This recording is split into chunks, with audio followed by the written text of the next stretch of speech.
दोस्तों, कहानी की शुरुआत होती है तबला से। काफी मुश्किलों के बाद आखिरकार तबला होश में आ जाता है, लेकिन दवाइयों के असर की वजह से वह अभी ठीक से बोल नहीं पा रहा। दीपा उसके पास बैठकर बेचैनी से पूछती है आखिर वह उसे क्या बताना चाहता था। तबला पूरी कोशिश करता है, लेकिन उसके मुंह से सिर्फ कुछ टूटे फूटे शब्द ही निकल पाते हैं, डॉल डॉल मी का। और इससे पहले कि वह अपनी पूरी बात बता पाता, तबला एक बार फिर बेहोश हो जाता है। लेकिन दीपा समझ जाती है कि तबला आखिर किसका नाम लेने की कोशिश कर रहा था। बोले तो मिस्का। दीपा के मन में अब मिस्का को लेकर शक और भी गहरा हो जाता है। उसे याद आता है कि मिस्का उसके ससुराल भी आई थी और वहां उसने दीपा को भड़काने की कोशिश भी की थी।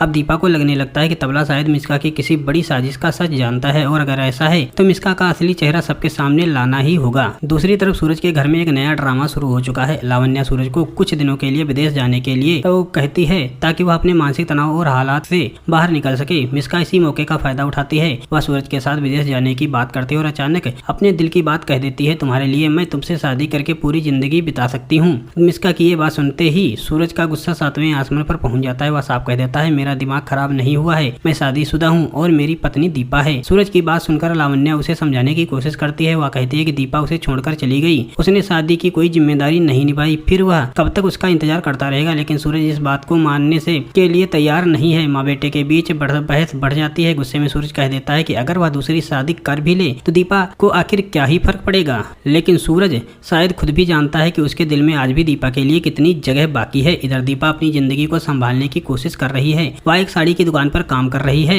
तभी अचानक दुकान पर उसकी बहन उर्मी, उसकी माँ और नानी पहुंच जाती हैं। लेकिन उनका मकसद दीपा की मदद करना नहीं, वे उसे ताने मारना शुरू कर देती हैं। वे कहती हैं सूरज दूसरी शादी करने वाला है और वे उसी शादी के लिए साड़ी खरीदने आई हैं। दीपा सब कुछ चुपचाप सुनती है, लेकिन इस बार वह टूटती नहीं। वह पूरे आत्मविश्वास के साथ जवाब देती है, सूरज मेरी जगह किसी को नहीं दे सकता। दीपा की बात सुनकर उर्मी भड़क जाती है, लेकिन वह सामने से कुछ नहीं कहती। इसके बजाय वह चुपके से सूरज को फोन करती है और उसे उसी साड़ी की दुकान की लोकेशन भेज देती है। उस वक्त सूरज मिस्का के साथ गाड़ी में होता है। जैसे ही उसे उस दुकान की लोकेशन मिलती है, सूरज बिना देर किए गाड़ी को यू टर्न ले लेता है और सीधे दीपा के पास पहुंचने के लिए निकल पड़ता है। वहीं दुकान के अंदर उर्मी और उसकी माँ दीपा को परेशान करने का कोई मौका नहीं छोड़ती। वे जानबूझकर दीपा से ऊपर चढ़कर भारी भरकम साड़ियाँ उतारने के लिए कहती हैं। दीपा मजबूरी में सीढ़ी पर चढ़ जाती है। वह ऊपर से साड़ियाँ उतार रही होती है कि अचानक उसका पैर फिसल जाता है। दीपा का संतुलन बिगड़ता है और वह नीचे गिरने ही वाली होती है। तभी सूरज वहां पहुंच जाता है। वह तुरंत दीपा को संभाल लेता है और उसे गिरने से बचा लेता है। कुछ पल के बाद दोनों एक दूसरे को देखते रह जाते हैं, लेकिन इस भावुक पल के बाद फिर शुरू हो जाती है दोनों के बीच बहस। सूरज दीपा से सवाल करता है कि वह इस हालत में प्रेग्नेंट होने के बावजूद इतना भारी काम क्यों कर रही है। दीपा भी पीछे हटने को तैयार नहीं होती। दोनों के बीच पुरानी नाराजगी और दर्द फिर से सामने आने लगते हैं। तभी सूरज कहता है कि वह दीपा से आजादी मांगने आया है, वह जल्द ही दूसरी शादी करने वाला है। लेकिन दीपा को